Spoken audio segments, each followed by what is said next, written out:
Shalom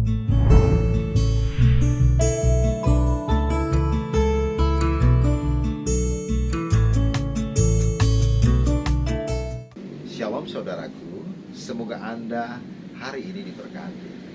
Saya percaya Anda pasti diberkati. Ada sukacita yang keluar dari hati Anda. Anda adalah orang-orang yang berbahagia sesungguhnya. Kenapa berbahagia? Karena Anda punya juru selamat. Amin. Luar biasa ya teman-teman. Nah, malam hari ini kita akan coba diskusi sedikitlah tentang hukum. Nah, ini hukum ya. Kenapa Musa harus menerima hukum ketika mereka keluar dari tanah Mesir? Ya. Saya akan bacakan beberapa ayat untuk Anda ketika Tuhan ya memberikan hukum itu kepada Musa. Ya, kita baca dari Keluaran ya, pasal 24 ayat 12 dan seterusnya. Tuhan berfirman kepada Musa, "Naiklah menghadap aku ke atas gunung dan tinggallah di sana, maka aku akan memberikan kepadamu loh batu, yakni hukum dan perintah yang telah kutuliskan untuk diajarkan kepada mereka." Lalu bangunlah Musa dengan Joshua abdinya, maka naiklah Musa ke atas gunung Allah itu. Wow. Saudara yang dikasihi Tuhan kita Yesus Kristus, sebelum Musa membawa keluar bangsa Israel dari tanah Mesir, mereka hidup di tanah Mesir ya dalam perbudakan. Ya wajar, saya yakin wajar ya, karena mereka bukan orang asli di sana ya, mereka adalah pendatang ya. Saudaraku, coba kita flashback ke belakang ketika Yakub bersama dengan anak-anaknya dan tentunya orang-orang yang berserta dengannya ya, terjadi kelaparan di tanah Kanaan dan menuju ke Mesir. Ya, waktu itu Mesir sangat sejahtera ya, banyak sekali makanan ya, berlimpah makanan pada waktu itu, sebab di sana ada anak mereka ya, yang bungsu Yusuf telah menjadi perdana menteri di satu negara yang makmur itu.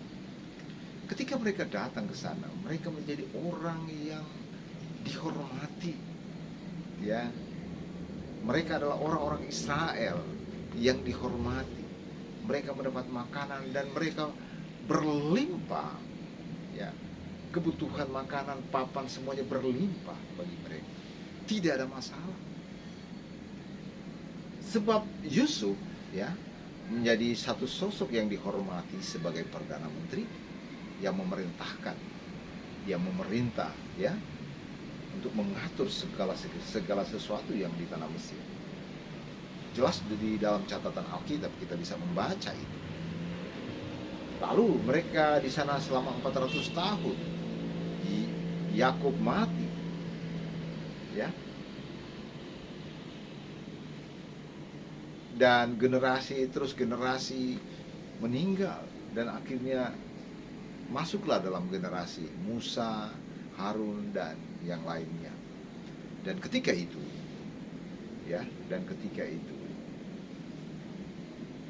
ada sosok ya Musa yang hadir di tanah Mesir ketika itu, yang lahir di tanah Mesir ya pada waktu itu ya, dan dibiarkan hidup ketika ada semacam suatu perintah untuk membunuh anak-anak umat Israel pada waktu itu ya, supaya tidak berkembang ya, tidak cepat berkembang, sehingga ada aturan anak-anak Israel itu harus dibunuh supaya tidak melebihi dari penduduk orang Mesir.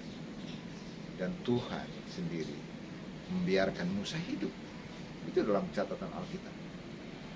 Dan ketika Musa dewasa dan telah berhikmat ya, Tuhan memberikan suatu tugas mandat kepada Musa untuk keluar dari tanah Mesir, membawa umat Allah dari Mesir menuju tanah Kanaan. Nah, apakah di Mesir mereka tidak punya hukum? Pasti ada, yakin. Suatu kerajaan yang besar punya hukum, yang bersalah dihukum. Ya. Kalau kita lihat dalam catatan Alkitab, Musa itu sebenarnya membunuh ya orang Mesir dan hukumnya adalah mati. Sehingga dia keluar, ya, keluar dari Mesir. Kenapa dia membunuh? Tentunya ada alasan dalam Alkitab jelas bahwa dia sesungguhnya dia lagi membela saudara-saudaranya ya. Kalau Anda baca Alkitab. Nah, di sana ada hukum.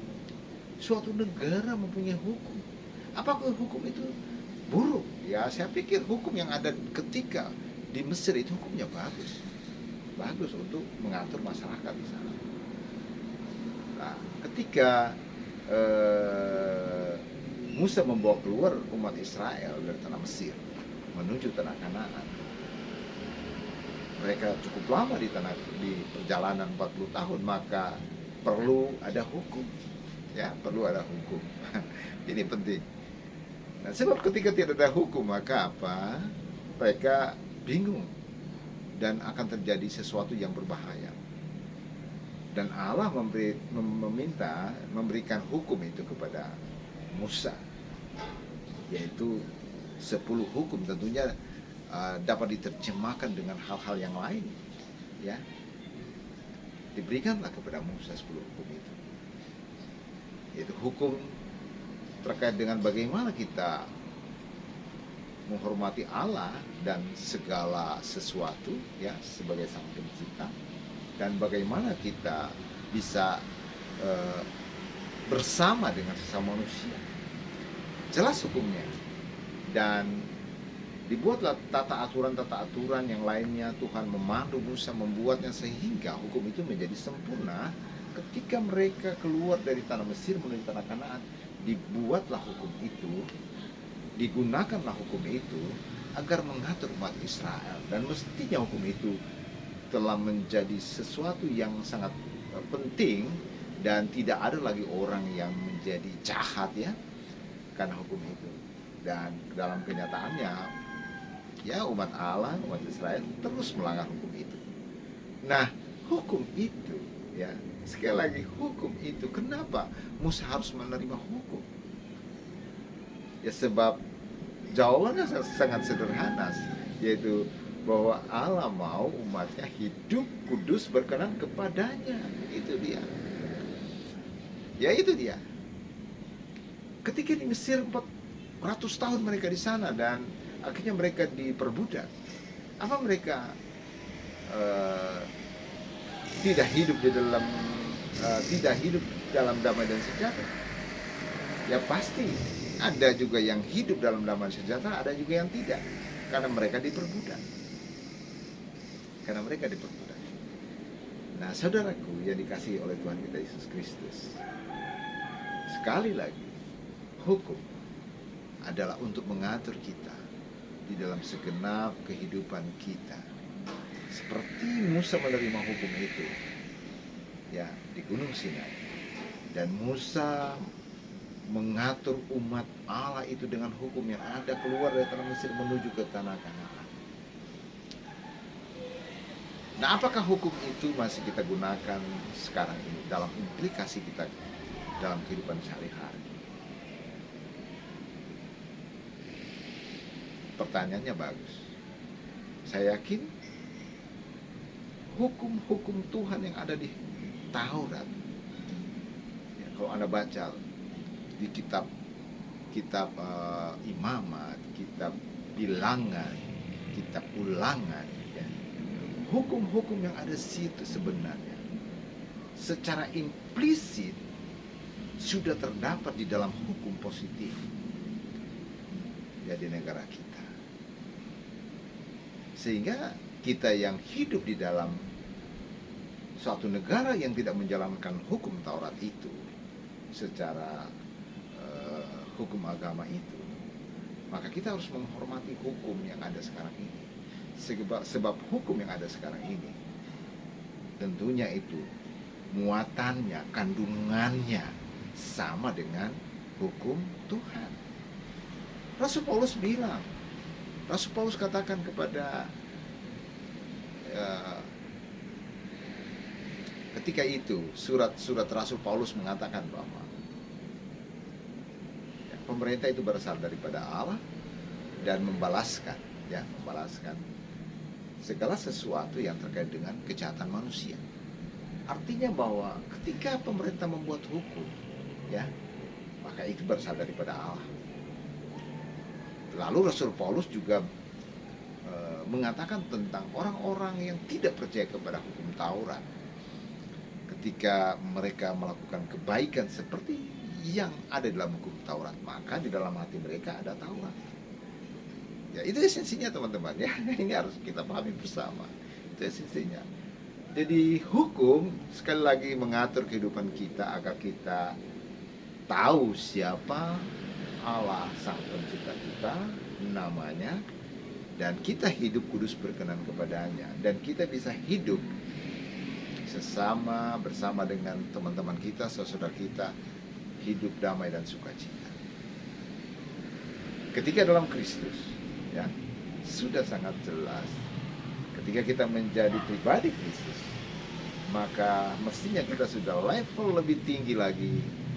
Hukum itu sudah kita lewati. Semestinya kita tidak lagi berbuat dosa. Rasul Paulus berkata, jika kita melakukan hal-hal ini, ya, hal-hal ini yang dimaksud adalah hal-hal yang berbuah roh, sesuai dengan buah roh, kebaikan, sukacita, damai sejahtera, ya, maka kita tidak akan pernah melawan hukum pemerintah, tidak pernah akan melawan hukum pemerintah. Nah, sebab sekali lagi hukum pemerintah kandungannya adalah Taurat. Jelas Rasul Paulus katakan demikian, ya. Damai dan sukacita Kristus selalu bersama saya dan saudara. Biarlah kita taat hukum di negara kita ini, agar kita tahu, agar mereka tahu bahwa kita adalah anak-anak Allah. Tuhan Yesus berkati. Amin.